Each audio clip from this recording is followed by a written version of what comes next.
So, you're considering studying abroad. You want to expand your horizons, encounter new cultures, and explore new territory, while earning an internationally acclaimed bachelor's or master's degree. You've got your mindset on an inspiring city: Sydney, Beijing, New York maybe. But then why wouldn't you go straight to the source? The Netherlands. What? The Netherlands, inhabited with, on average, the tallest people in the world. If you haven't heard much about them, it's probably because their motto seems to be, let's not pretend to be bigger than we are. The first thing you need to know is that the Netherlands is also known as Holland and is inhabited by Dutch-speaking people who also speak English. 150, please. Very good, Bill, thank you. Confused yet? Well, the reason they speak English so well can be partly explained by the fact that they've been wandering all over the globe since the 16th century. Holland was the economic and cultural centre of the world. They established a vast trading network, opened their first university in 1575, and even laid the foundations for contemporary New York City, which was called New Amsterdam back in those days. Curious? Let's take a closer look, shall we? Just who are these tall, internationally minded entrepreneurs living at the heart of Europe? At first sight, the Dutch are uncomplicated, but in a rather complicated way. Johan Cruyff, their most famous soccer player, once said, "Every disadvantage has its advantage." He managed to bring soccer to a whole new philosophical level.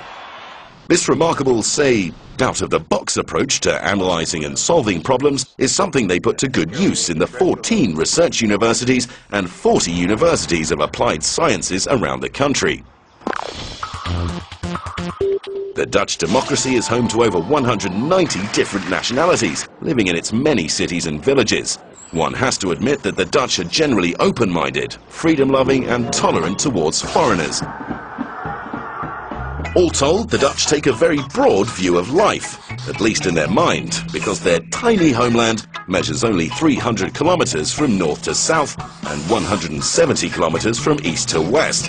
Still, even though the country only covers a 0.008% of the Earth's surface, they have the 16th largest economy in the world. That must be the reason why they drink 136 liters of coffee a year, making you wonder if they ever sleep. Because 2/3 of their country lies precariously below sea level, the Dutch long ago developed a survival through consensus concept that is now commonly known as the polder model. Within this concept, people from all walks of life are encouraged to contribute their opinion when it comes to national problem solving. This philosophy has served them well in holding back the sea. They turned into supreme masters of just about anything connected with water. Their 17,000 kilometers of dikes have approximately the same length as the Great Wall of China. But far beyond water management, the polder model has also created a fertile environment for developing innovative technological solutions to many of the problems facing the modern world. Over the centuries, the Dutch have produced many progressive artists, writers, philosophers and scientists. Today, architects and designers in the Netherlands have come together under the collective name of Dutch design, and their influence is felt all over the globe. You can also find evidence of the Dutch love for sharing opinions in their approach to teaching. In the 1,400 different English study programs around the country, they create an open, informal environment in which students and teachers share and debate new insights. For the Dutch, it's much better to debate a question without settling it than to settle a question without debating it. Dutch academics have established a reputation in a range of scientific disciplines, such as nanotechnology, renewable energy, medicine, water management and architecture. The country's higher education programs offer great diversity, high-quality education and excellent research opportunities in an international environment.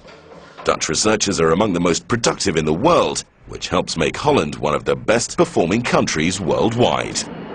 So, on the downside, you'll be spending this next period of your life on a bike in a flat country below sea level. But on the upside, you'll be inspired by great culture and intellectual challenges. and you'll return home with a high-quality international bachelor's, master's or PhD degree in your pocket. So I would almost say, if it ain't Dutch, it ain't much.